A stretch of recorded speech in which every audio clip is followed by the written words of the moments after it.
Chapter 8, Profit Maximization and Competitive Supply. So, a firm exists to maximize profits. This is a very intuitive assumption. There are different types of firms like a cooperative, and we are not talking about those. Assume it's a competitive ecosystem where we have firms who are trying to maximize profit for their shareholders. For those firms, there is three set of assumptions. When a firm is in a competitive industry, we say that the firm is a price taker. Why is that? Why is a firm a price taker when you're in a competitive industry? If, let's say, I charge you $4 for this pen, and you are not willing to give me $4 because you can get the same pen from someone else for $3, then I will never be able to sell this pen, assuming the other person sells the exact same pen as me. So I am a price taker. If I have to sell you a pen, I have to sell you at $3. So if the firm is in an industry where its competitive intensity is so high that even the products are so homogeneous or identical, and anyone can enter and exit that industry, we can say that the firm is a price taker. So this is a very fair assumption that you have to give competitive prices and you are a price taker. A lot of things we learn in business schools about how to build moats so that we have a price. We're no longer a price taker. We have a price that we can sell at a given market because I can build a much better pen than whoever else can sell you that pen. So then my product is not the same as them.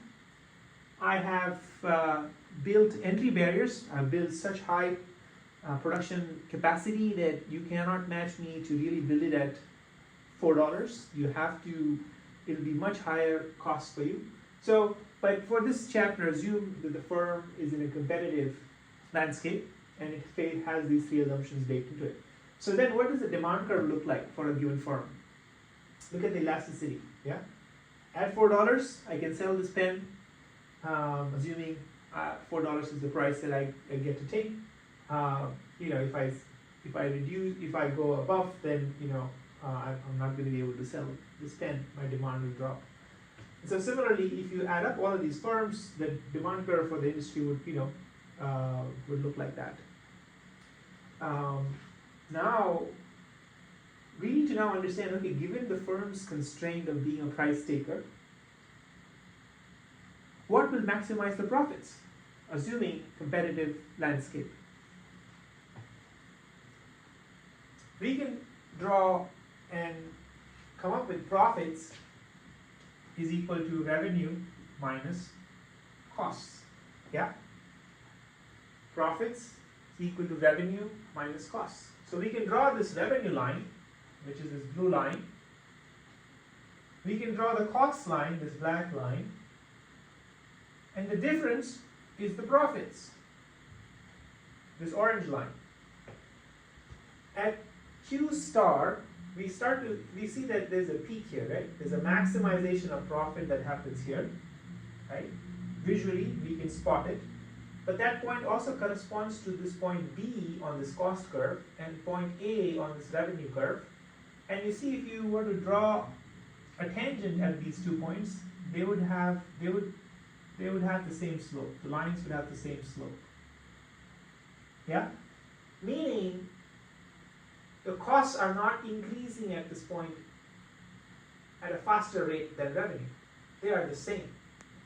If you go slightly up, costs are increasing much more than the revenue because this line is bigger than this line. Line 1 and line 2. Line 1 is bigger than line 2.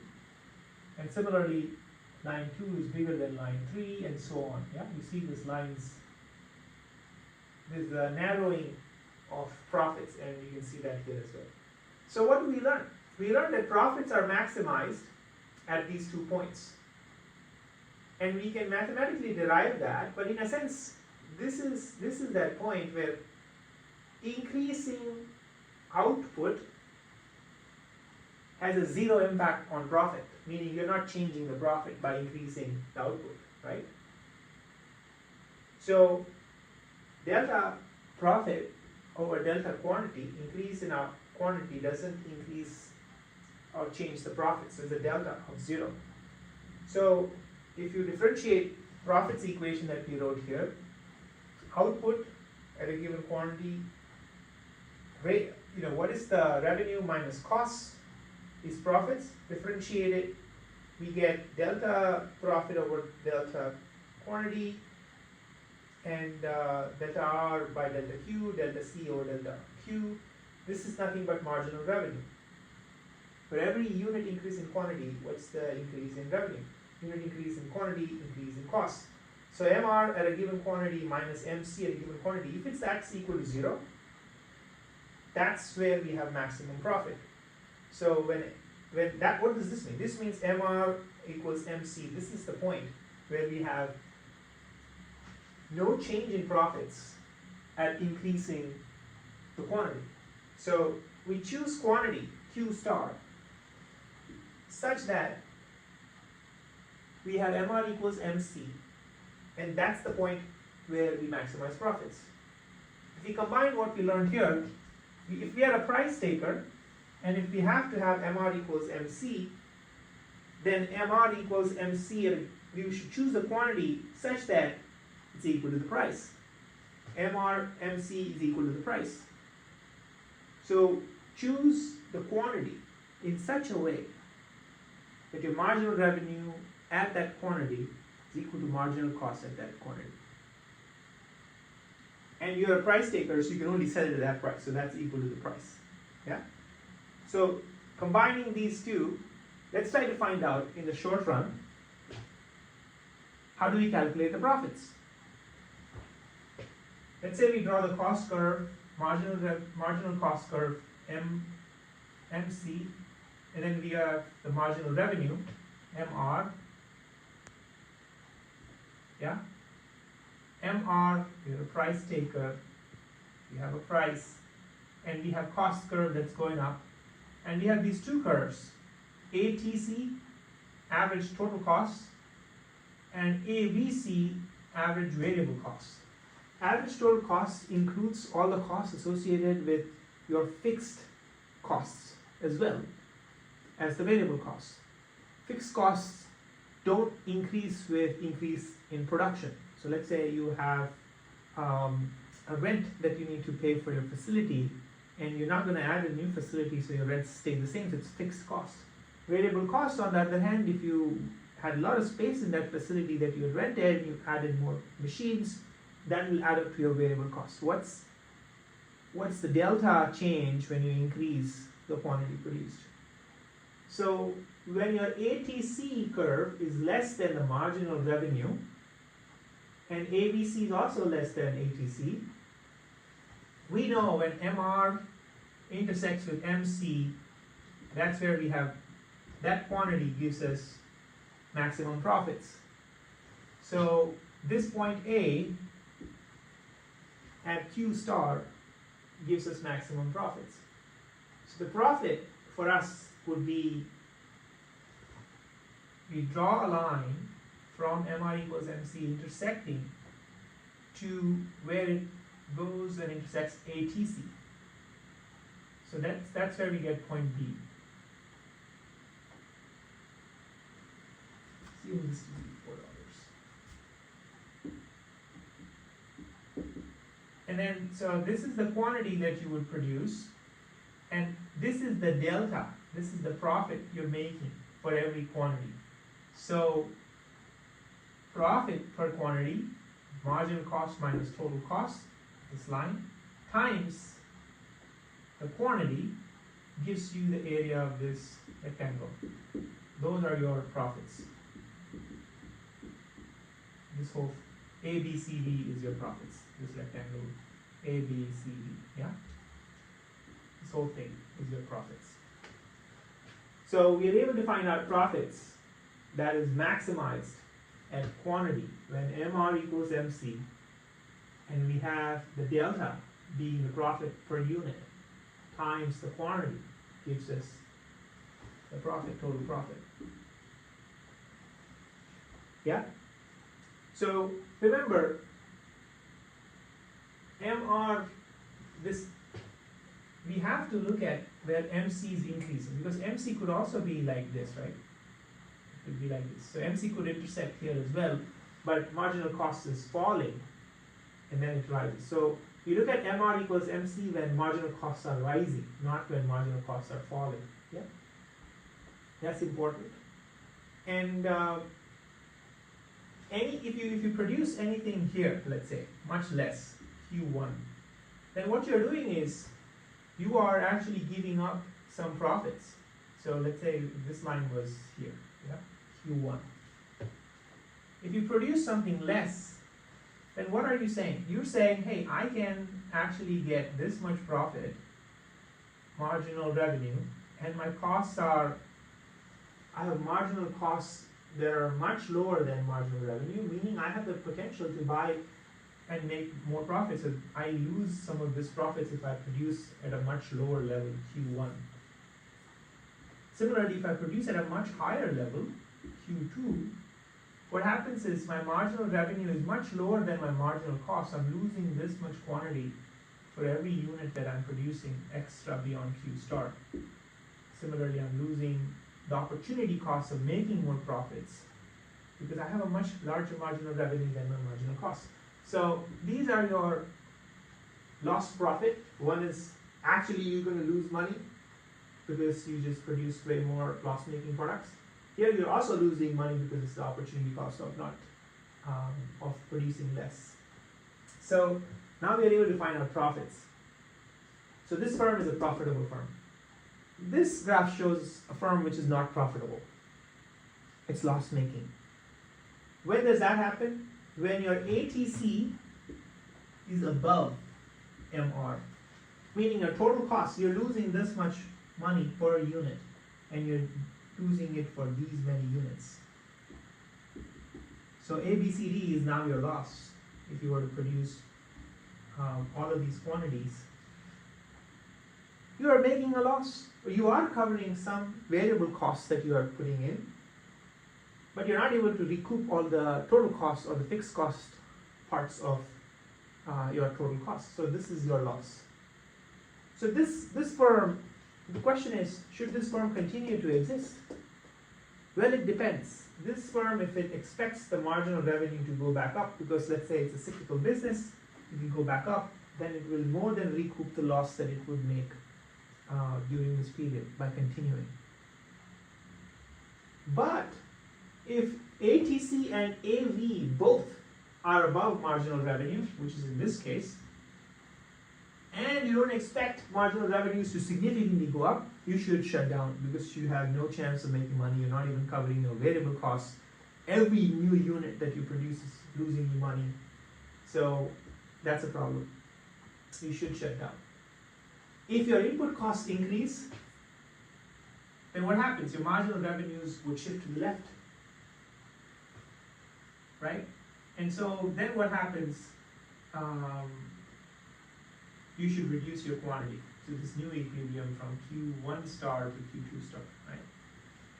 So similarly, so basically this curve here, right? This orange curve, MC curve, that's above AVC is the supply curve of the firm, right?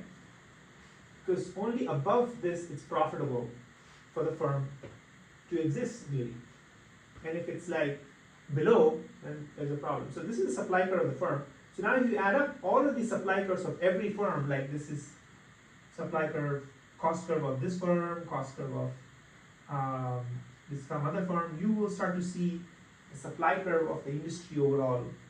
Whoever has the lowest cost will start winning the orders, the next lowest cost, and then you see this industry supply curve. So this covers, in the short run, how do you maximize profits? How do you calculate profits? What do you do if you're loss making? When do you shut down? What are some of the assumptions of being in a perfectly competitive industry? How do you maximize your profits? Part 2, Chapter 8, we're going to learn about long run output. In Part 1, we learned about short run supply curve, short run output, short-run profit maximization. Now let's look at long-term.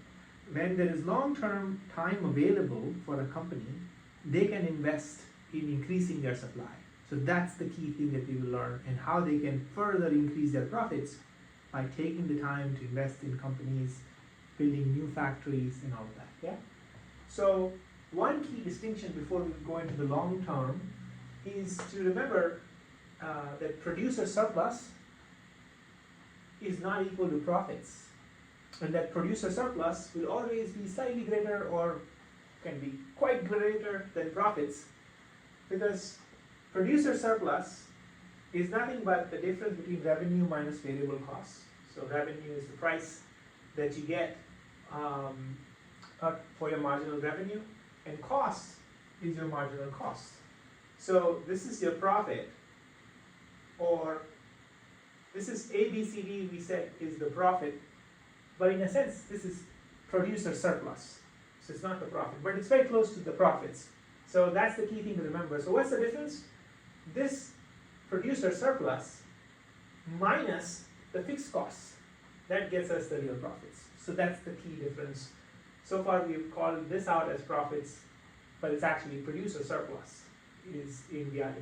So given a firm faces this producer surplus or profits, we know what now the distinction is actually. As the industry, they'll also they'll have a supply curve and a demand curve and a price, a prevailing price. Whatever here is the producer surplus. Yeah, and you reduce from that surplus the fixed costs that you are incurring, then you get profits. But we are approximating producer surplus with profits so far. Yeah. Now let's look at the long run. So we've seen in the short run there is the marginal cost, short run marginal cost, SMC, and short run total average cost, SAC. So what's the average cost? What's the total cost associated? And we've seen so far that we get these profits that we've covered so far, right? Or producer surplus, ABCD. But then the company, if the owner of the company says, hey, my price of this pen that I'm selling, that I'm constantly selling and people are buying more and more, the price can stay at 4 and I can buy to many more people, then they will start to invest in more factories so that they can, instead of producing Q1, they can, Q1 star, they can produce Q1, much more higher output by increasing the long run marginal costs and long run average total costs, and you can start to see that now they can produce a much larger profit by producing at that quantity. But as you can start to imagine, when this happens, so A, B, C, D profit becomes A dash, B dash, C dash, D dash profit. So the profit just went up. So if the firm owner thinks that they can keep the price and demand that price, they'll invest more and more. But when that happens, people start to notice, oh, this pen is so good and this firm is able to generate more and more profits. So what starts to happen is more and more industries, more and more companies get attracted to this industry, and so then they also enter, like this company. Let's say it was just one company that realized I can charge higher prices and they continue to charge higher prices, then that's good. But what happens is people notice that there's a lot of profit, so many more people join, so the supply curve actually shifts down, because and the price will have a downward pressure from $4 that you were selling to $3. So what happens is there's an equilibrium that has to be set. More and more company owners will invest in building companies for this pen that is so profitable. At some point, there will be a price at which point firms will have no incentives that are already in it from early on, will stay, but they'll not add more production because they just realize, okay, my price is falling. At certain point and below a certain price, where we talked about maximizing profits, this becomes like the supply curve shifts down, the costs reduce, quantity increase, but then at the margin, certain suppliers who come at the very end realize, oh, it's actually not profitable, so then they exit, so then supply curve has an upward pressure, so it goes down, goes up, and there is at some point an equilibrium is set. Yeah? So this firm, in the short run, who was the first mover, actually enjoyed a lot of profits. But in the long run, as you can imagine, there's like zero profits to be made, except for those who are already established will continue to make those profits. So there's zero economic profits in the long run. Let's take this example of this pen that we said. Let's say I was able to sell it at $7 instead of $4, and I sold 1 million pen. So my profits, as we know, is that smaller rectangle. But then I increase my production. I can now sell 1.3 million pens, and now I can, let's say I could even increase the cost because there's more demand. But more and more people will start coming in, so then my price again will keep going down. So equilibrium gets set. Eventually, there's no profit to be made except those companies who now own this brand of this pen. If they were to sell that brand, that's an opportunity cost. If you reduce that opportunity cost, the long-run economic profits, even for those established players, is zero. But they continue to enjoy it if they're the first mover. And then there are 3 types of industries: constant cost industries, increasing cost industries, and decreasing cost industries. You see the price staying constant, then the supply and demand will shift in such a way that the price stays the same. If there's an increasing cost industry, then the price will keep going up, supply demand will move in that order, right? And similarly, a decreasing cost industry, because there's economies of scale, more and more can be produced at a much lower cost, so there will be a downward pressure on price. So there are these 3 types of industries. You need to understand where you're in and then make the right investments. So that covers the long run and finishes chapter 8. I'll see you all in the next video.